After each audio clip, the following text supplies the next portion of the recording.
This story is one in a series about a confluence of capitalism, conservation, and cultural identity in the Mississippi River Basin.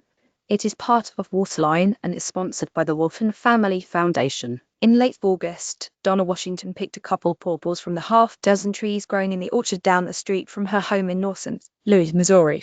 The trees were planted half a decade ago when Jubilee Community Church expanded a small garden in the adjacent 1.5-acre lot into an urban farm, complete with rows of vegetables, a border of native plants, and an orchard. This was the first year the pawpaw trees produced, giving Washington her first chance to try the green-skinned, yellow-fleshed fruit native to North America. Washington, a regular volunteer at the garden, was hooked. Jubilee Oasis Farm's rainwater collection system helps the urban farm grow crops in a part of the city where other options for getting fresh produce are scarce. At the same time, it contributes to solving a long-standing problem in St. Louis whereby rainwater mixes with sewage in the city's storm drains during heavy rain, causing wastewater to overflow into the Mississippi River and other waterways. By keeping and using rain where it lands, Jubilee Oasis Farm is one of a number of initiatives making St. Louis landscape more absorbent and much healthier in the process.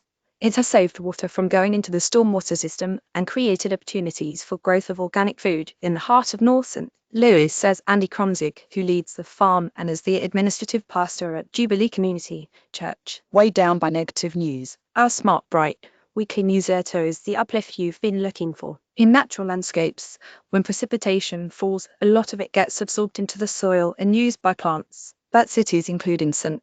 Louis, tend to be filled with impermeable surfaces like concrete. Typically, systems to address rainfall are designed to siphon water out of cities as fast as possible to reduce flooding. But when water washes off parking lots, sidewalks, and manicured lawns, it carries pollution, salt, and fertilizer straight into rivers and creeks. This harmful contamination problem is compounded in cities where their stormwater and wastewater systems are connected, such as in St. Louis. Here, the water that runs off streets ends up in the same pipes as water flushing out of household drains. That adds extra risk when there's heavy rain. If the system is overloaded, wastewater either overflows, sending pollutants directly into the Mississippi River, or backs up into basements or streets. In 2016, St. Louis was named as one of the U.S. cities that have released the highest amount of sewage overflow, as much as 200 million gallons in about a year and a half.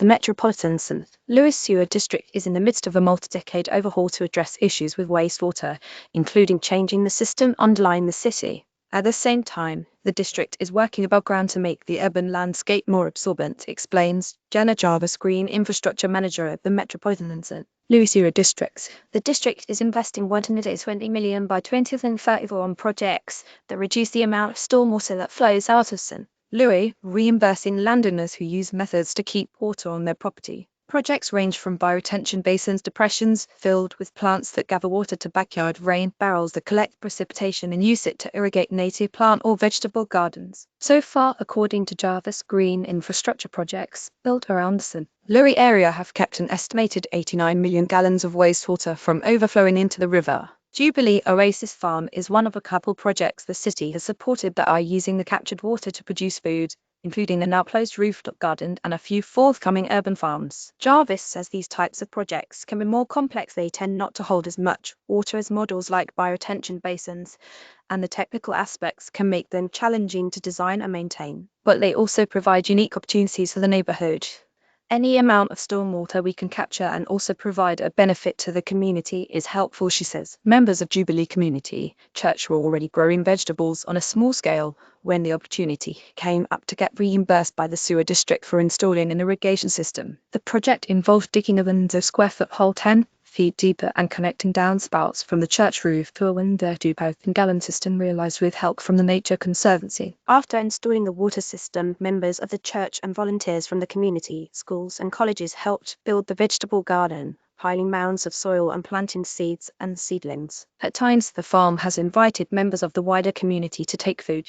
Many people in the neighborhood are homeless and struggle with addiction or mental illness. Washington says that giving away food to vulnerable residents has been invaluable. It fed people that would otherwise not have been able to eat. It's part of St. Louis, she explains, is a food desert. Without a car, residents need to take 2 buses to get to a grocery store. Growing food at the farm introduces community members to foods they have never tried before, says Jubilee's Krumzig. It opens up a new world of food that is absolutely healthy for you and tastes great too.